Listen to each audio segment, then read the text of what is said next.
On a 3 objectifs pour cet atelier aujourd'hui. Le premier, c'est un retour d'expérience pragmatique et concret de Florent. Le second, c'est vous donner quelques clés de lecture de la transformation numérique avec Rodolphe. Et puis bien sûr répondre à vos questions, j'espère qu'il y en aura, je suis sûr qu'il y en aura à la fin, autour de la transformation numérique des PME. Donc si vous voulez, l'entreprise C3P a été créée par mon papa en 1978. Et donc avec mon frère aîné, on a racheté l'entreprise il y a un peu plus de 10 ans, en 2011. Et donc C3P, en 2 mots, il y a 2 grosses filiales. Il y a le bureau d'études ici où on est 32 personnes. Et la partie à Clisson où il y a 25 maçons en production. Notre métier est d'accompagner donc les PME et les ETI dans les contextes de transformation numérique. Nous sommes indépendants des fournisseurs de solutions, ce qui fait que notre approche est pragmatique et orientée entreprise. Ce qui fait que parfois, même si on nous appelle pour changer, parfois on ne change pas. D'ailleurs, on va en discuter aujourd'hui. 3 métiers chez nous. Le conseil autour de la transformation numérique, le management de projet, donc l'accompagnement, le pilotage des projets, et puis la direction informatique externalisée pour les PME qui n'ont pas la vocation à recruter quelqu'un à plein temps, mais qui souhaitent plutôt quelqu'un en temps partiel sur cette fonction. Moi, je me suis retrouvé, comme tous les chefs d'entreprise, le 17 mars au midi à fermer notre entreprise. Donc la première semaine se passe, beaucoup de coups de téléphone avec les artisans, savoir est-ce que vous redémarrez pas. J'ai beaucoup de mes collaborateurs au téléphone et là, d'un seul coup, je vois que l'information ne glisse pas du tout entre nous. Quand je dis pas du tout, c'est que je demande juste un chiffre de cours de chantier, combien j'ai de chantiers ouverts. Et là, il a fallu 48 heures pour que j'ai la réponse précise. Vous avez dit il y avait des choses très flagrantes dans le délai pour obtenir ces chiffres. Et quand on est tous au bureau, on s'en rend pas compte. Mais quand on est tous à distance, là, ça a été flagrant, ça a été un vrai révélateur. Complètement, parce qu'en fait, quand je voyais le nombre de fois qu'on saisit le nom et le prénom du client, vous avez donc l'entrée, on va dire l'appel rentrant, parce qu'on n'a que des appels rentrants chez nous. Donc l'assistante le saisit, moi je le ressaisis derrière. Le commercial le ressaisit, le dessinateur le ressaisit, le conducteur le ressaisit. Et en fait, à l'époque, et l'avantage qu'on a chez C3P, c'est que j'ai des collaborateurs très fidèles, mais chacun avait tendance à travailler avec son tableur Excel dans son ordinateur. Bien sûr, mis sur le réseau, mais dans son ordinateur. Donc c'était un véritable problème parce que, en fait, l'information ne glissait pas. Mais vraiment, c'était bloqué et il fallait appeler absolument les collaborateurs. Si je voulais savoir à peu près le nombre de clients en cours que j'avais, rien qu'au niveau du commerce, je devais appeler mes technico-commerciaux les uns derrière les autres. Le nombre de chantiers ouverts, je devais appeler aussi mes conducteurs de travaux. Et même au niveau des chiffres d'affaires d'entreprise, il fallait absolument que je contacte ma comptable. Je ne pouvais strictement rien faire. Alors, déjà, on a commencé par échanger ensemble avec Florent, et puis après plutôt des échanges, des entretiens individuels entre guillemets, avec 3-4 personnes clés, ce qui m'a permis de m'immerger finalement dans l'entreprise et d'avoir un petit peu le vocabulaire, puisque chaque entreprise a son vocabulaire, ses habitudes, etc. Et puis assez rapidement après, on a mis en place 2 ateliers collaboratifs où on a pu amener tous les collaborateurs de l'entreprise et on a utilisé les grands murs de la salle que l'on avait, d'ailleurs on a tout recouvert, où justement tout le monde a pu poser des grands post-it pour dire voilà, moi je fais ça, ah oui mais moi je fais ça avant. Donc on a fini par avoir vraiment les différentes étapes de l'organisation de C3P et de son fonctionnement. Et derrière ça, on a échangé sur une stratégie. Sur quelle stratégie on parle, selon ce dont vous parlez.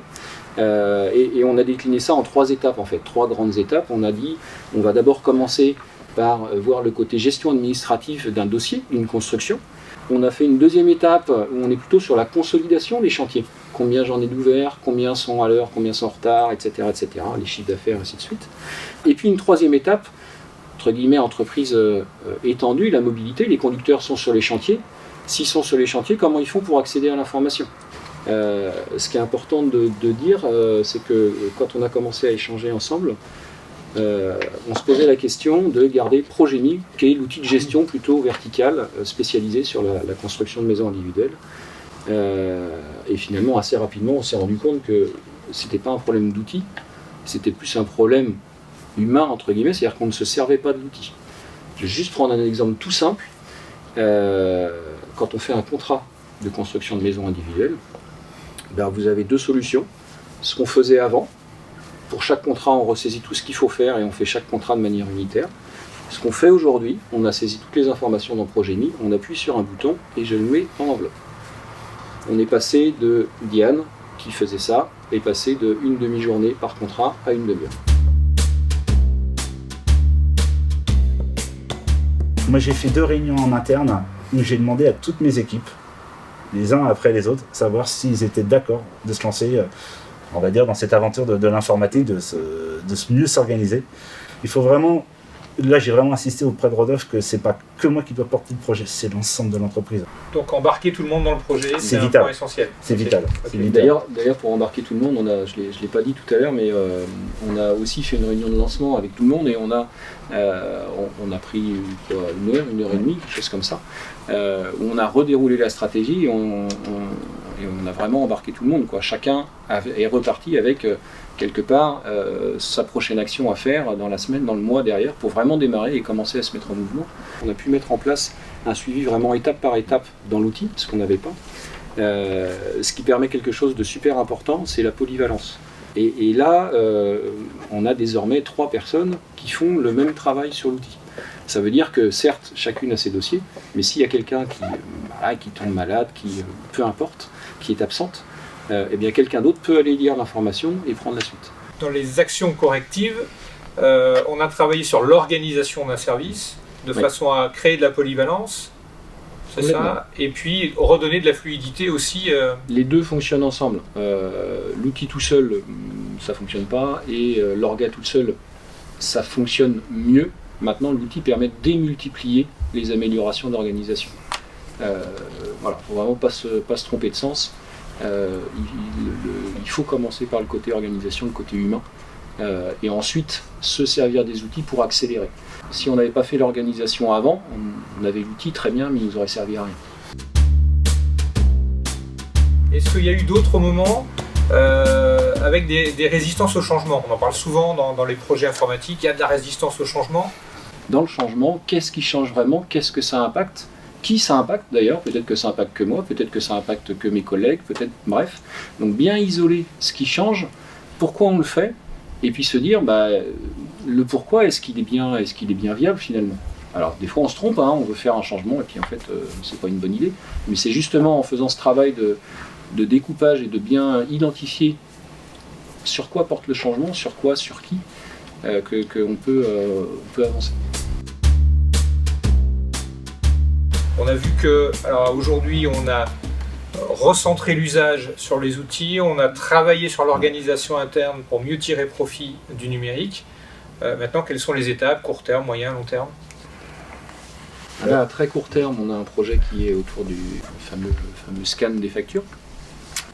Saisir les informations qui sont sur les factures, il n'y a pas de valeur ajoutée, et on va mettre en place un outil autour de ça.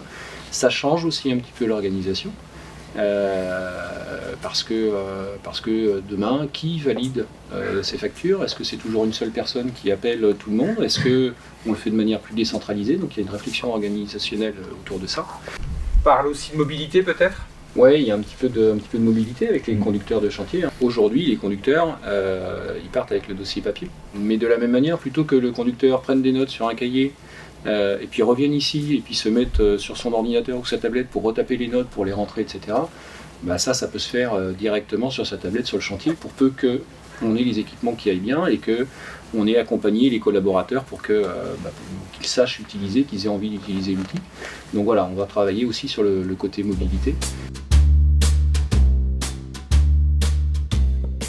Je fais un petit aparté sur le financement des projets. Il y a globalement 2 types d'aides financières que peut apporter la région par le montage d'un dossier qui s'appelle pour l'accompagnement conseil, donc Pays de Loire Conseil, et un autre volet pour l'investissement dans les solutions numériques qui s'appelle Pays de Loire Investissement Numérique, qui pour une PME peut financer jusqu'à 50% de l'investissement avec un plafond d'aide de 15 000 €. Florent, si vous aviez un conseil à donner aux personnes qui sont là, aux chefs d'entreprise qui envisagent de se lancer dans la transformation numérique. Sur les préparations de marché d'entreprise, ça va bien plus vite qu'avant. Sur les contrats de construction, ça va bien plus vite qu'avant. Le personnel s'applique. Moi, j'ai un meilleur visu. Et j'encourage vraiment tout le monde à y aller parce que c'est aussi très très intéressant en termes d'organisation d'entreprise. Il faut accepter de prendre du temps. Pas de perdre du temps à réfléchir au truc, mais finalement d'investir du temps. Parce qu'effectivement, on est tous pareils, on n'a jamais le temps. Mais prendre ce temps-là, c'est extrêmement bénéfique, ça permet de se poser, ça permet de bien définir où on veut aller et ce qu'on a envie de faire. L'humain prime sur la technique, c'est évident. On parle de numérique, on parle d'informatique, mais en fait, c'est l'humain dont il faut s'occuper d'abord. La technique, ça va suivre. Ne pas se jeter sur la solution. On pourrait avoir l'idée, on aurait pu discuter, quand on a commencé à discuter ensemble, parler tout de suite de ok, c'est un projet de changement d'outils, donc on va changer d'outils, on va tout révolutionner, on va mettre en place de nouveaux outils. Et en fait, c'était pas là le problème. Hein. C'était pas ça qu'il y avait le problème qu'il y avait à résoudre n'était pas ici. Donc c'est voilà, prendre ce recul, ne pas se jeter sur les outils, mais bien penser d'abord organisation avant de penser outils. Ça n'est que la conséquence de la transformation qu'on veut engager. Il nous reste à vous remercier. Merci Florent pour l'accueil et pour ce témoignage. J'espère que ça vous a plu. On l'a voulu très centré sur le retour d'expérience sur l'humain. Je pense qu'on a été servi. Merci beaucoup. Merci encore.